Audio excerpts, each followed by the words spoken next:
اس قوم کی غلامی آزادی میں، ذلت شان و شوکت میں، غریبی امیری میں بدل جاتی ہے۔ اس کے برخلاف اگر کسی قوم کے حصے میں انتشار آ جائے، تفرقہ آ جائے، تو اس قوم کا مقدر وہ ہوا کرتا جو کسی مغلوب اور محکوم قوم کا حصہ ہوا کرتا ہے۔ میرے بھائیو اور دوستو، اس مسلمہ حقیقت کے واضح ہو جانے کے بعد ہم اپنے حال پر، بلکہ کہہ لیجئے ملت اسلامیہ کے حال پر ذرا دردمندی کے ساتھ غور کرنا چاہیں گے اور یہ دیکھنا چاہیں گے کہ کہیں ایسا تو نہیں کہ یہ ملت بھی آپسی پھوٹ کا شکار ہو، یہ ملت بھی آپسی انتشار کا شکار ہو۔ میرے بھائیو اور دوستو، جب اس موضوع پر ہم سنجیدگی کے ساتھ غور کرتے ہیں تو جو بات ہمارے سامنے کھل کر آتی ہے وہ یہی کہ ملت کی آپسی پھوٹ کوئی دو چار دن کی نئی بات نہیں، بلکہ یہ ملت ایک عرصے سے اس مرض مہلک کا شکار ہے۔ بلکہ اگر میں یہ کہوں تو شاید حق بجانی رہوں کہ اسلام کے بڑھتے ہوئے سیلاب کو روکنے کی طاقت دشمنان دین و اسلام، یہود و نصارہ کے اندر تھی ہی نہیں۔ اسلام کی ترقی کی راہ میں رکاوٹ بنا تو خود مسلمان، کیونکہ مسلمان پہلے ایک امت تھے، فرقہ بن گئے۔ مسلمان پہلے ایک اللہ اور ایک رسول کے پیرو تھے، لیکن اب وہ ایک مذہب اور ایک فرقے کی اکائیوں میں بٹ گئے۔ پہلے ایک شخص لا الہ الا اللہ محمد رسول اللہ کے اقرار کے بعد مسلمان ہو جاتا تھا، لیکن اب اس کلمے کے اقرار کے ساتھ اسے حنفی، شافعی، مالکی، حنبلی اور نامعلوم کن کن چیزوں میں سے کسی چیز کا اقرار بھی لے کر لگانا جو اس کے لیے ضروری ہو گیا۔ پہلے ایک مسلمان اپنے آپ کو یہود و نصارہ کے مقابلے میں محمدی کہہ کر کے فخر محسوس کرتا تھا، لیکن اب یہ نسبت بڑی طویل ہو گئی۔ اب اس محمدی نسبت کے مقابلے میں قادری ہے، چشتی ہے، سہروردی ہے، رضا خانی ہے، بریلوی ہے، نامعلوم کن کن نسبتوں نے جنم لے لیا۔ میرے بھائیوں، آج ان چیزوں کو دیکھ کر وہ لوگ جو اسلام سے قریب آنا چاہتے ہیں وہ گھبرا رہے ہیں۔ ان کا کہنا ہے کہ اگر ہم اسلام لے آئے، لیکن اسلام لانے کے بعد بھی اگر ہم مسلمان نہ کہلائے گئے تو ہمارے اسلام لانے کا فائدہ کیا ہوگا؟ کیونکہ یہ مذہبی جماعتیں آپس میں ایک دوسرے کو فاسق و فاجر کہتی ہیں، اسی پر نہیں بس بلکہ ایک دوسرے کو مرتد اور بددین بھی قرار دیتی ہیں، ایک دوسرے کو کافر قرار دی۔ تو وہ سوچتے ہیں کہ ان کے اسلام لانے سے کیا فائدہ ہوگا؟ اسلام لانے کے بعد بھی اگر ان کو کفر کا فتویٰ ہی دیا گیا تو اس کا فائدہ ان کے لیے کیا حاصل ہوگا؟ علامہ سلطان معصومی رحمۃ اللہ علیہ نے اپنی کتاب ہدیۃ السلطان الی مسلمی بلاد جاپان میں ایک واقعہ نقل کیا۔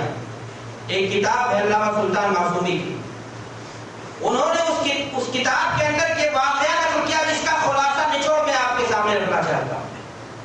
وہ فرماتے ہیں کہ جاپان کے اندر ایک جماعت مسلمان ہونا چاہتی تھی۔ ابھی ان بیچاروں نے اپنے اسلام لانے کا صرف ارادہ ظاہر کیا تھا، مذہبی جماعتیں مال غنیمت کی تقسیم پر لڑ پڑی۔ کسی نے چاہا حنفی بنا لو، کسی نے چاہا شافعی بنا لو، کسی نے چاہا مالکی بنا لو، کسی نے چاہا حنبلی بنا لو۔ سرما رومال والے کی جماعت تو ہندوستان کی رہی ہوگی، اس نے چاہا بریلی بنا لو، رضا خانی بنا لو۔ نتیجہ یہ ہوا کہ ان لوگوں نے اسلام لانے ہی سے انکار کر دیا۔ اب سوال یہ ہے میرے بھائیوں کہ اس عظیم مصیبت سے نجات حاصل کرنے کے لیے اور اتحاد ملت کی نعمت سے سرشار ہونے کے لیے ہمارے پاس کیا راستہ ہے، کیا طریقہ؟ جہاں تک میں سمجھتا ہوں اور جہاں تک میری معلومات کا تعلق ہے، امت مسلمہ کے سامنے اس وقت دو راستے ہیں۔ پہلا طریقہ یہ ہے کہ دین سے آزاد ہو کر کسی فارمولے کے ذریعہ ہم ملت اسلامیہ کے اتحاد کے حصول کی کوشش کریں، چاہے یہ بنایا ہوا طریقہ نیوٹن کا ہو، آئنسٹائن کا ہو یا کسی بہت بڑے عالم دین کا ہو۔ دوسرا طریقہ یہ ہے میرے بھائیوں کہ اللہ کی بھیجی ہوئی کتاب اور اس کے رسول کی سنت کو اپنا قائد اور رہنما تسلیم کریں اور انہی دونوں چیزوں کی رہنمائی میں اپنی پوری زندگی کو تابع بنا دیں۔ پہلا طریقہ یعنی دین سے آزاد ہو کر محض کسی فارمولے کے ذریعہ امت مسلمہ کے اتحاد کے حصول کی کوشش، تو میرے بھائی یہ وہ طریقہ ہے جس کا بار بار تجربہ کیا گیا اور اس کے برے نتائج بھی ہمارے سامنے ہیں، جن نتائج کا خلاصہ اگر آپ دو لفظوں میں کرنا چاہیں تو بڑی آسانی کے ساتھ کر سکتے ہیں کہ دین ہاتھ سے دے کر تین ہاتھ سے دے کر اگر آزاد ہو ملت، ہے ایسی تجارت میں مسلمان کا خسارہ۔ اب رہ جاتی ہے اللہ کے دین کو اپنا قائد اور اپنا رہنما بنانے کی بات۔ تو میرے بھائی، یہ وہ طریقہ ہے جس پر آج بھی ملت اسلامیہ اگر صحیح معنی میں کامل ہو جائے تو اس کے آپسی اختلافات دور ہو جائیں گے۔ اللہ کے رسول صلی اللہ علیہ وسلم نے حجۃ الوداع کے موقع پر فرمایا تھا، ترکت فیکم امرین لن تضلوا ما ان تمسکتم بہما کتاب اللہ و سنتی، کہ اے لوگو، میں تمہارے درمیان دو ایسی چیزیں چھوڑے جا رہا ہوں، دو ایسی چیزیں چھوڑے جا رہا ہوں کہ اگر تم ان کو مضبوطی کے ساتھ تھامو گے، مضبوطی کے ساتھ اپناؤ گے، تو کبھی بھی تمہارے اندر اختلاف پیدا نہیں ہوگا۔ یہ دونوں چیزیں کیا تھی میرے بھائیوں؟ اللہ کی کتاب قرآن اور رسول صلی اللہ علیہ وسلم کی سنت، یعنی احادیث نبویہ کا ذخیرہ، صحیح ذخیرہ۔ تاریخ شاہد ہے، جب تک مسلم قوم نے ان دونوں چیزوں کو حفظ جان بنایا، وہ برابر ترقی کرتے رہے، ان کو کبھی تنزل کا سامنا کرنا نہیں پڑا۔ لیکن جب ان دونوں چیزوں کو مسلم قوم نے چھوڑ کر کے دوسری چیزوں میں اپنا انشغال کر دیا، دوسری چیزوں کو دلیل بنانے لگے، تو وہ اختلافات کا شکار ہو گئے اور پھر ملت قاری مسلط میں چلی گئی۔ حضرت عمر فاروق رضی اللہ تعالیٰ عنہ کا زمانہ ہے، جنگ قادسیہ میں مسلمان شکست کھا جاتے ہیں، جنگ قادسیہ میں مسلمان فتح یاب ہوتے ہیں، شہنشاہ فارس کا مشیر خاص ہرمزان گرفتار ہو کر کے سیدنا فاروق اعظم کی خدمت میں پیش کیا جاتا ہے۔ فاروق اعظم پوچھتے ہیں کہ یہ بتاؤ ہرمزان، اس سے پہلے جب عرب و فارس کی لڑائی ہوتی تھی تو تمہیں ناکامی ہوتی تھی، تم کامیاب ہوتے تھے، لیکن اب تمہیں ناکامی کیوں ہوتی ہے؟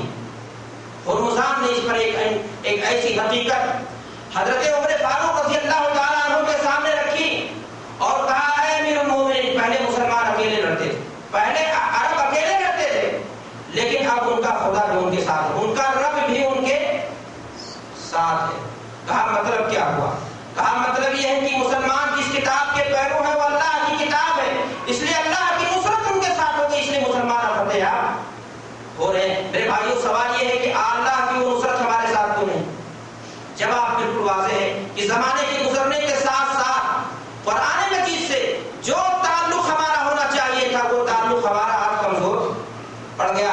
علامہ اقبال مرحوم نے بہت واضح لفظوں میں کہا تھا کہ وہ زمانے میں معزز تھے مسلمان ہو کر، اور ہم خار ہوئے تاریخ قرآن ہو کر۔ آج قرآن مجید سے ہمارا تعلق اور تمسک کیا رہ گیا؟ صرف اس قدر رہ گیا کہ اس کو ہم دھل کر کے پی جائیں، تعویذ بنا کر کے اپنے گلے میں ڈالنے میں، بھوت اور جن بھگانے کے لیے اس کو لا کر کے گلاب میں لپیٹ کر کے گھر میں کسی کونے میں رکھ دیں۔ کہاں ہمیں یہ فرصت ہے کہ ہم قرآن مجید کو پڑھیں اور اس کو سمجھیں اور اس کو اپنی عملی زندگی میں اس کو ہم بسائیں؟ میرے بھائیوں اور دوستو، کیا قرآن مجید طاقوں کی زینت بنانے کے لیے آیا تھا؟ کیا قرآن مجید کوئی مردہ لاش ہے کہ اس کو کفن پہنا کر کے غرق و غبار میں رکھ دیا جائے؟ نہیں، یقیناً نہیں۔ قرآن مجید کے بارے میں رب کائنات فرماتا ہے کہ یہ کتاب ہدایت کی کتاب ہے، یہ کتاب نسخہ زندگی ہے، نسخہ کیمیا ہے، دستور زندگی ہے۔ ایک مسلمان کو اس کتاب کو سمجھنے کی ضرورت ہے اور اس کو اپنی عملی زندگی میں اتارنے کی ضرورت ہے۔ اگر مسلمان اس کتاب سے رشتہ توڑے گا تو پھر ناکام ہو جائے گا۔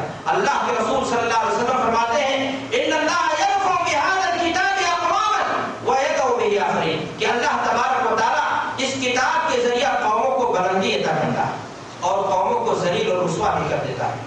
کن قوموں کو بلندی ملتی ہے؟ جو قومیں قرآن مجید کو ہاتھوں لیتی ہیں، سینے سے لگاتی ہیں اور اس کو پڑھتی ہیں، اس کے مطابق اپنی عملی زندگی کو ڈھال دیتی ہیں، اور وہ قومیں ذلیل اور رسوا ہو جاتی ہیں۔ میرے بھائیوں، جو اللہ کی کتاب سے اپنا رشتہ توڑ کر کے نہ معلوم کن کن کتابوں کے ساتھ اپنا رشتہ جوڑ لیتے ہیں۔ آج مسلمان کو جب اللہ کی کتاب کی طرف دعوت دی جاتی ہے اور کہا یہ جاتا ہے کہ ہمارے اختلاف کا سبب یہ کہ ہم نے اللہ کی کتاب سے رشتہ توڑ کر اپنے اپنے مسلک اور اپنے اپنے مذہب کی لکھی ہوئی کتابوں کو دلیل اور بنیاد بنا لیا ہے، پلٹو اللہ کی کتاب کی طرف، تو مسلمان نامعلوم کتنے ہیلے اور بہانے پیش کر دیتا.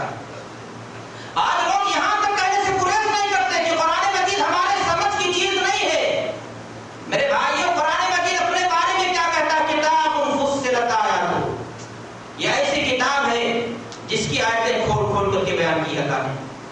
اس کتاب کے بارے میں کہا جاتا ہے کہ یہ ہمارے سمجھنے کی چیز نہیں، تو پھر کیا اللہ کی یہ کتاب کچھ خاص انسانوں کے لیے آئی تھی؟ نہیں، یہ آخری کتاب ہے جو دستور زندگی کی شکل میں آئی. میرے بھائیوں، جب تک قیامت نہیں قائم ہوگی یہ کتاب باقی رہے گی. اس کتاب کے مطابق مسلمان کو اپنا عمل بنانا ہوگا، اس کتاب کو سمجھنا ہوگا، اس کتاب کو پڑھنا ہوگا، اس کے مطابق اپنی عملی زندگی کو بنانا ہوگا. اور اگر اس کتاب کو ہم نے چھوڑ کر کے دوسری کتابوں کی جانب توجہ دی تو یقین مانیے اختلاف ہمارے درمیان پیدا ہونا ضروری ہے. آج ہمارے بہت سارے بھائی ہیں جو یہ کہنے سے گریز نہیں کرتے کہ قرآن مجید کو اگر عام لوگ ترجمے کے ساتھ پڑھنے لگے تو ان کے درمیان فتنہ پیدا ہو جائے گا. یہی وہ لوگ ہیں جو اپنے اپنے مسلک کی کتابوں کو پڑھنے میں کوئی فتنہ محسوس نہیں کرتے. معاف کیجیے گا میری گستاخی، وہ کتابیں ایسی ہیں جو موضوع روایتوں سے بھری پڑی ہیں. اسلام کے حلیے کو بگاڑ دیا گیا ہے، اس سے اور کہانیوں پر دین کو کھڑا کر دیا گیا ہے. امت کو قرآن سے تو رشتہ توڑ کر کے ان کتابوں کی جانب رہنمائی کی گئی ہے. اور کہا یہ جاتا ہے کہ ان کتاب قرآن مجید کو اگر ترجمے کے ساتھ پڑھا گیا تو ہمارے درمیان کیا ہو جائے گا؟ فتنہ پیدا ہوگا. گویا قرآن مجید کو اگر سمجھنے کی کوشش کی گئی تو فتنہ ہوگا، نہ سمجھے پڑھو تو فتنہ ہمارے درمیان نہیں ہوگا. میرے بھائی، اس کتاب کو سمجھنے کی ضرورت ہے، اس کتاب سے اپنا رشتہ لگانے کی ضرورت ہے. جو آدمی قرآن نہیں پڑھنا جانتا اسے پڑھنے کی کوشش کرنی چاہیے، اور جو پڑھنا جانتا ہے اسے اردو ترجموں کے ذریعے اس کو سمجھنے کی کوشش کرنی چاہیے. اور جو یہ ساری چیزیں کر لیتا ہے اس کو اللہ کی کتاب کو سمجھنے کے لیے ڈائریکٹ، تاکہ جب وہ آیات عذاب کو نماز میں سنے تو اس کے دل میں وہ تاثیر پیدا ہو. اللہ تبارک و تعالیٰ نے قرآن مجید کے بارے میں روح کہا ہے، کتاب قرآن مجید کے بارے میں نور کہا ہے کہ یہ روشنی ہے، یہ ہدایت ہے، یہ دلیل ہے، یہ برہان ہے، اور اختلافات کا ہمارے حل ہے. میرے بھائیوں، اس کتاب کی طرف پلٹیے، ورنہ میں یہ کہوں گا کہ اگر قرآن مجید کے ترجمے سے ہمارے درمیان اختلاف ہے تو پھر علماء دین نے ترجمہ کیوں کیا؟ مختلف مکاتب فکر کے علماء دین نے قرآن مجید کا ترجمہ کس کے لیے کیا؟ علماء کے لیے، عوام الناس کے لیے کیا ہے. بیعت لی جائے کہ انسان اپنے 24 گھنٹے کی مشغولیت